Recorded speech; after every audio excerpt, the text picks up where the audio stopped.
You're listening to a Frequency Podcast Network production in association with CityNews. Did you happen to watch that dragon show last night?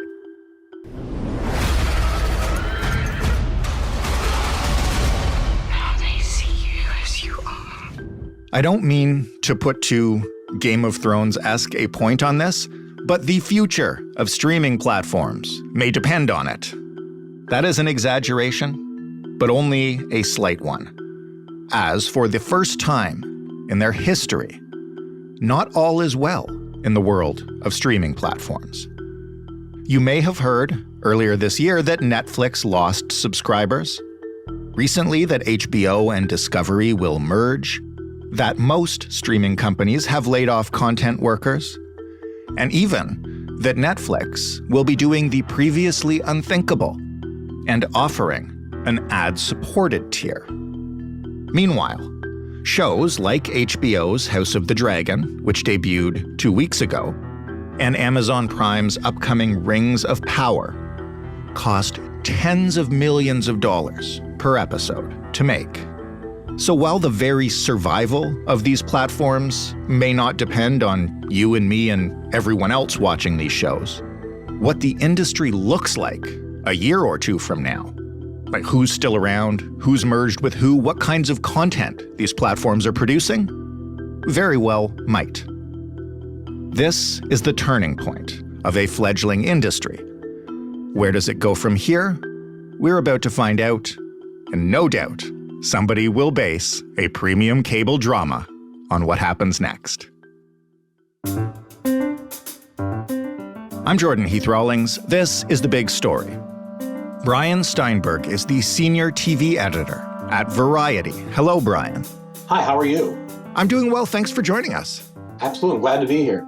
Why don't we start with what everyone's hopefully, I guess, watching this month and next month? How important to the entire streaming industry, I guess, is HBO's Game of Thrones prequel, House of the Dragon, and Amazon's gigantic Lord of the Rings spinoff, prequel, I guess, Rings of Power? How important are they? These types of shows are really significant. I think, look, there are dozens and dozens, even hundreds of new shows launching across all these different streaming platforms every week. And I think it's easier to get an edge in the marketplace if you have a property that already has some history. People know what Game of Thrones is, what Lord of the Rings is. That's why you're seeing a lot of reboots and revamps of, different shows that were once on the air. For example, Full House with Fuller House on Netflix. I think the services, first of all, many of them are owned by Disney, NBC, CBS, that have libraries full of this stuff that could just be dusted off and brought back. But it's harder and harder to if you look at the old adage about TV shows that 80% of them fail, no matter what happens. And it's because it's hard to get people to make a regular habit of a new program. And it's even gotten even worse now. So Lord of the Rings, House of Dragons, these shows have some history, some already a marketplace edge. People know what they are. It's easier for them to kind of latch on to them. In the current climate of the streaming industry, are these the shows that will kind of decide the next chapter in it? I ask this question because it seems like a very tumultuous time for streaming platforms. It is a tougher time. I think earlier this year, Netflix reported some earnings hiccups. And I think the sense of the matter is that with the possible recession looming, consumers can only spend so much on streaming services. There are, roughly 10, 12, many out there. How many of them can people afford and still subscribe to newsletters, news outlets, satellite radio, pay for groceries and gas? I don't know that every streaming service is a must-have or a nice-to-have. And I think consumers are going to work their way through that in weeks to come. So yes, I think there's a sense that the growth, these things we're seeing over the past couple of years may have hit a snag. And Disney is coming on very strong. Amazon is coming on very strong. Apple's buying up sports rights, as is Amazon. It's kind of the survival of the fittest right now. Maybe you can take us back to earlier this year. I think for myself and probably for some of our listeners, that was the first time we'd kind of heard any sense of trouble in the industry when Netflix announced that for the first time in its history, its number of subscribers had dropped. Was that sort of the end of the boom times? When did we realize that this was no longer just an upward trajectory? Well, I think it's been coming on for a while. Disney's been building and coming on very strong for a while. They have the portfolio that could, out Netflix in terms of the properties they own.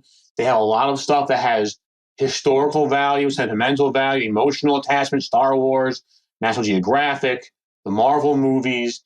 But yes, I think back in April, Netflix kind of reported it lost 200,000 subscribers and suggested it might lose 2 million more in months to come. That is a sign that the audience for streaming is finite, not infinite. Look, you have Discovery, Warner Brothers Discovery trying to merge HBO Max and Discovery Plus. You have Paramount and Comcast working on Peacock and Paramount Plus. And a lot of these folks have the skills to make shows that have the emotional attachment and some history. And, Netflix isn't the only person out there, and a lot of folks are catching up to them. In terms of Netflix, they've recently said they're going to add an ad-supported tier to their programming. A couple years ago, they were this giant in the industry, and everybody else was playing catch-up. It seems like a very quick turnaround. Well, Netflix has long denied that it would ever consider an ad plan. No, we'll never do that. Our customers don't want it. Remember, the appeal of streaming initially was to watch things ad-free. People who watch linear TV watch probably 20 minutes of ads every hour, 15, 20 minutes of ads. It is a cluttered environment, they call it the business. And there is great concern as ratings go down, fewer people are watching, that they need to run the ads more frequently to make the same kind of impact because there's fewer eyeballs on that show. So it is a bit of a mess in some ways. But so Netflix this is a reversal. Don't let anyone tell you that this is looking to drive by innovation. This is a reversal of previous policy at Netflix. They haven't wanted to run commercials. Now they're going to try. And by the way, Disney is already at it, and others are too. And by the way, Disney is no slouch at selling commercials. They've done it for decades. Right. Is where we're at now. I mean, I've seen a lot of headlines talking about the beginning of the end of streaming, or that, the industry is in trouble right now.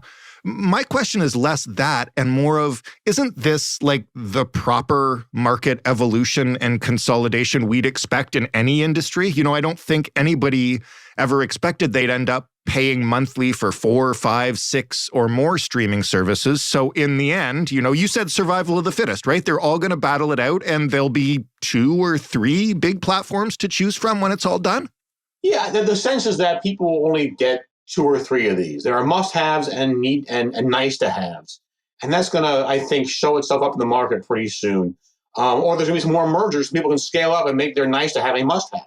I think if you follow the history of media, the sense that it's streaming or nothing probably wasn't informed by history. If you look at radio, TV, billboards, newspapers, magazines, are all still around, but their share of the market has dwindled, and they're now one more piece of the pie. The pie is getting cut up more by different media venues, social media, and so money is not always infinite. Money is finite, and the amount people are going to spend either from subscriptions or advertisers on commercials, there's only so much of it to go around. And I think streaming is now finding its place in that pie. As you look at that market and who's got which pieces of the pie, who is holding the best hand? I mentioned a couple years ago, the answer was Netflix, no question. Now it seems like there's 3, 4, or 5 people that are going to battle it out. Well, Netflix is first to market and still has a very sizable subscriber base. And they're international. They are still coming up with things that resound culturally. I don't think they are done by a long shot, but some of the older school folks, I would argue Disney, which has a portfolio of services, which include Hulu, ESPN Plus, and Disney Plus. And I think HBO Max has got a huge library, a knack for coming up with culturally relevant new programming.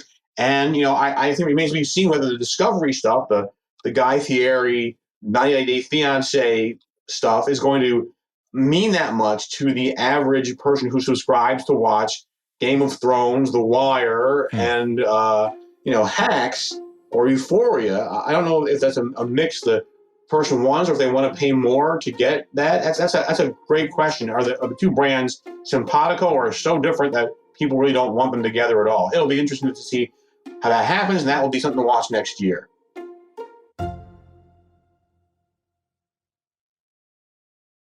One of the things we've seen causing at least I don't want to say headlines because it's mostly a whole bunch of really devoted fans who are angry, but reports of things like Sesame Street episodes and some beloved animated shows just vanishing off these platforms. And I'm trying to figure out, why would HBO or Discovery do that, right? Like, surely if you already own these shows, more content is more, right? It's better. Why would you just remove them?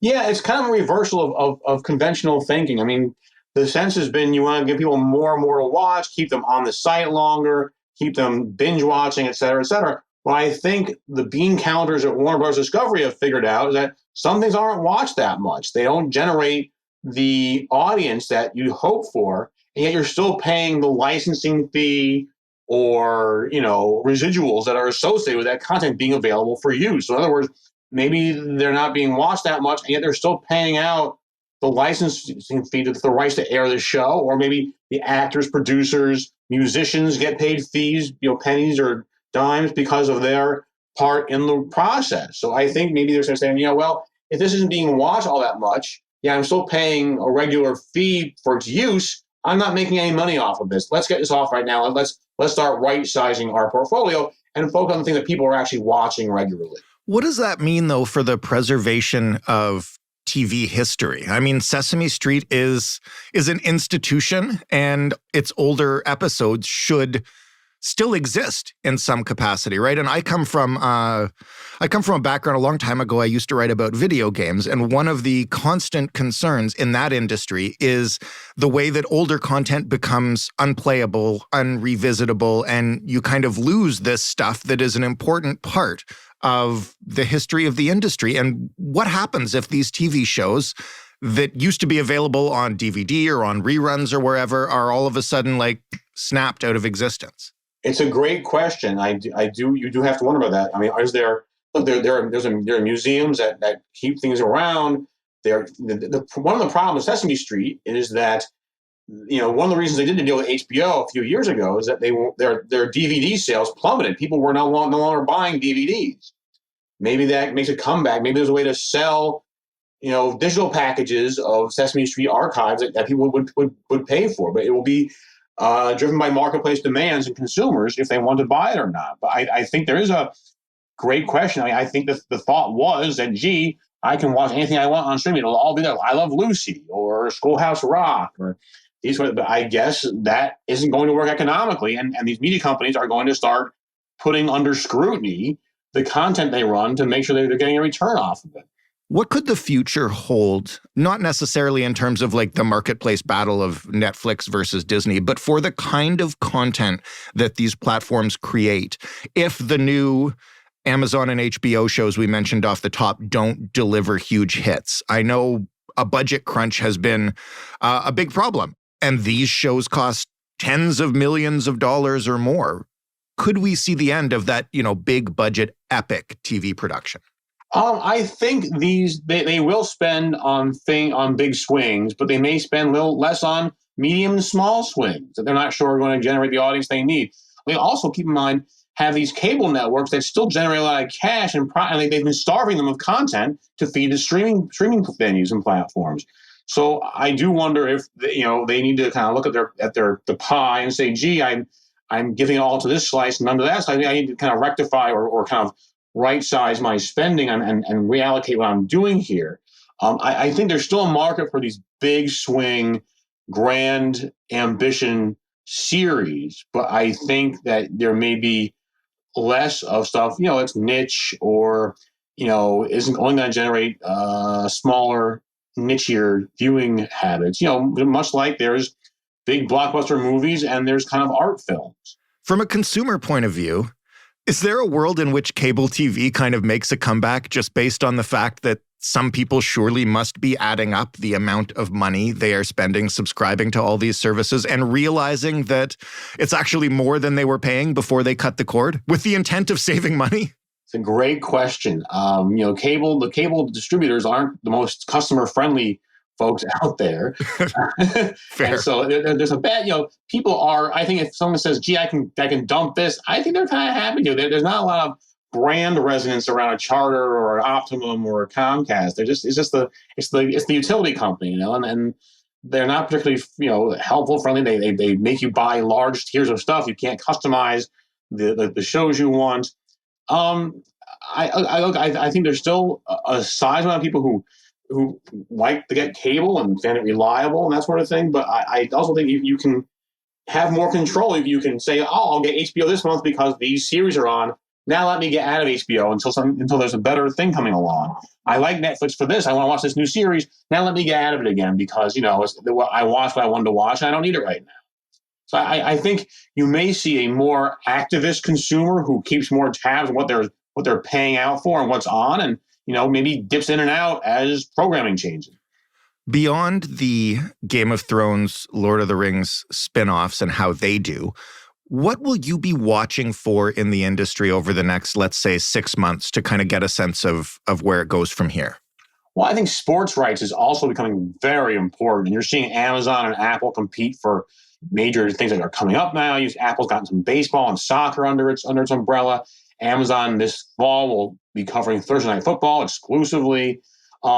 These guys, sports rights are really expensive, and Disney and NBC need them to kind of make their business work. And if the tech guys who really can throw money around without worrying as much as say a Comcast or a Disney or a Paramount are willing to spend on this stuff, you may see that market really heat up and explode, and that would take viewers away from traditional TV. They would subscribe. If you're a baseball fan, you may want to subscribe to Apple for baseball, and that keeps you there. Because there are multiple games, and across the course of a season, you may end up being there for a while and not churning in and out. Brian, thank you so much for this. It's a fascinating look at an industry in real flux right now. Glad to be here. It's a lot of fun. Brian Steinberg of Variety. That was The Big Story. For more from us, head to thebigstorypodcast.ca. I will stop bothering you very soon, I promise, to take our listener survey. A couple hundred of you have already done so. We are so grateful. Very soon, we will start drawing names to give tote bags to, so leave your email if you would like the chance to win. You can find it by clicking the big survey button at the top of the page. If you want to talk to us anywhere else, we are on Twitter at TheBigStoryFPN. You can email us at hello@thebigstorypodcast.ca. You can leave us an old-fashioned voicemail, 416-935-5935. Thanks for listening. I'm Jordan Heath Rawlings. We'll talk tomorrow.